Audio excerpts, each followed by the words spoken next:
CM નીતિશને બળવાનો ડર, ભાજપ સમર્થક જેડીયુના કદાવર નેતાના 185 વફાદારોને વેતરી નાખ. બિહારના મુખ્યમંત્રી નીતિશ કુમાર જેડીયુમાં ભાજપના એજન્ટ મનાતા લલનસિંહને કદ પ્રમાણે વેતરી નાખીને પ્રદેશ સમિતિમાંથી તેમના વફાદારોને રવાના કરી દીધા છે. નીતિશે 185 નેતાઓને રવાના કરીને સ્પષ્ટ સંકેત આપી દીધો છે કે જેડીયુમાં પોતાની સાથે વફાદારી બતાવનારા નેતાઓને જ હોદ્દા મળશે. નીતિશે ગેંગસ્ટર કમ રાજકારણી પ્રભુનાથસિંહના પુત્ર રણધીરસિંહને ઉપપ્રમુખ બનાવીને લલનસિંહને પણ વેતરી નાખવાનો તખ્તો ઘડી નાખ્યો હોવાનું મનાય છે. આ ઉપરાંત વકફ બિલમાં સુધારા માટે રચાયેલી જોઈન્ટ પાર્લામેન્ટરી કમિટીમાં પણ મુસ્લિમો દ્વારા ઉઠાયેલા મુદ્દા ઉઠાવીને ભાજપને ભીસમાં મૂકવાનો નિર્ણય નીતિશ કુમારે લીધો છે. લલનસિંહે લોકસભામાં વકફ બોર્ડ બિલ રજૂ કરાયું ત્યારે આ બિલની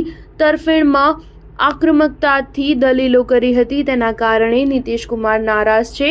નરેન્દ્ર મોદી સરકારમાં મંત્રી લલનસિંહને ભાજપ તરફ સોફ્ટ કોર્નર હોવાથી લલનસિંહ જેડીયુના નેતા તરીકે વર્તવાના બદલે ભાજપના એજન્ટ તરીકે વર્તી રહ્યા હોવાની નીતિશ કુમારને શંકા છે. નીતિશ માને છે કે લલનસિંહ ભાજપ સાથે મળીને પોતાની સામે બળવો કરાવીને જેડીયુમાં સર્વેસર્વા બનાવવા માંગે છે, જેથી ભવિષ્યમાં બિહારમાં ભાજપના નેતાને મુખ્યમંત્રી બનાવી શકાય. નીતિશ કુમારે બનાવેલી નવી પ્રદેશ સમિતિમાં 10 ઉપપ્રમુખ, 49 મહામંત્રી, 46 મંત્રી, 9 પ્રવક્તા અને 1 ખજાનચી છે. નીતિશે લોકસભાની ચૂંટણીને ધ્યાનમાં રાખીને 15 મહિના પહેલા 260 સભ્યોની પ્રદેશ સમિતિ બનાવી હતી. નીતિશે નવી સમિતિમાં ઉપપ્રમુખ બનાવેલા રણધીરસિંહ લોકસભા ચૂંટણીમાં આરજેડીમાંથી ટિકિટ ના મળતા જેડીયુમાં જોડાઈ ગયા હતા. નીતિશે જૂની સમિતિના 20 ઉપપ્રમુખોને રવાના કરી દીધા છે. જૂની સમિતિમાં 105